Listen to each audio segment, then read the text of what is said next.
Today, I'd like to teach you a new lesson to make you sound more like a native speaker of English. Most of my students complain that they don't really feel like they're speaking like a native speaker because they're not using a lot of everyday expressions that native speakers use. I encourage you to keep studying a lot of different expressions and try to use them as much as possible. In this video, I will teach you 5 new expressions, and we will use these idiomatic expressions following the new rule that I'm going to teach you in this video. Let's learn the rule about which words we stress when we have an adjective and a noun. For example, if we say new house. New is an adjective and house is a noun. The noun in English gets more stress than the adjective. So for example, we do this. New house. New house. I bought a new house. Let's look at another one. Big room. Room is a noun. Same thing. We don't say big room, we say big room. That's a really big room. And maybe in your language, you stress adjectives more. In fact, that's a pretty common way to do it in many different languages. In English, adjectives are stressed only as an exception. For example, I want the blue sweater, not the green one. But otherwise, I'd say, she's wearing a blue sweater. She's wearing a blue sweater. Put the stress at the end. That's very important. And make sure that you say the 2 words together. That's a new house. That's a big room.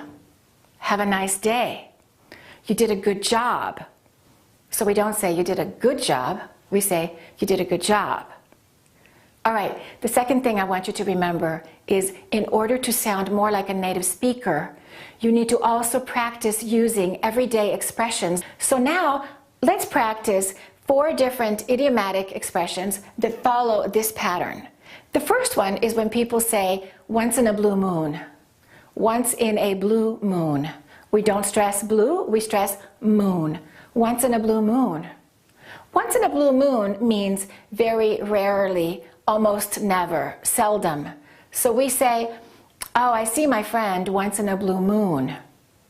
All right, how about if I say, no big deal? No big deal. Big is an adjective and deal is a noun. So we're going to stress the noun. No big deal. It's no big deal.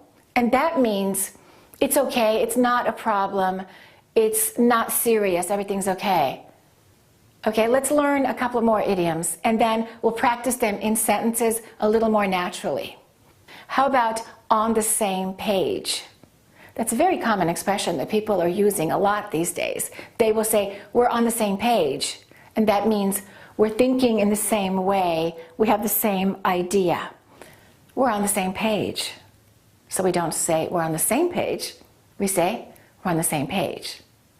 And one more, if I say, you've come a long way. You've come a long way. That means you've made a lot of very good progress compared to where you used to be in the past. You've come a long way with your English. All right, now let's practice using these expressions in sentences. And pay attention, each sentence is going to have 2 opportunities to use this adjective and noun pattern. I see my old friend once in a blue moon. I see my old friend once in a blue moon. We had a little disagreement, but it's no big deal. We had a little disagreement, but it's no big deal.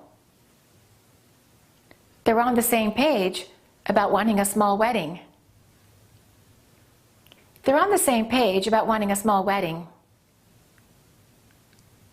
You've come a long way in only 3 months. You've come a long way in only 3 months. In order to learn additional rules about the American accent related to rhythm and melody and word stress and vowels and consonants and linking, please go to the website, AccurateEnglish.com. When you're on the website, don't forget to sign up for the mailing list where I will send you email about new materials that I've developed for you to make you sound more like a native speaker. Thanks for watching.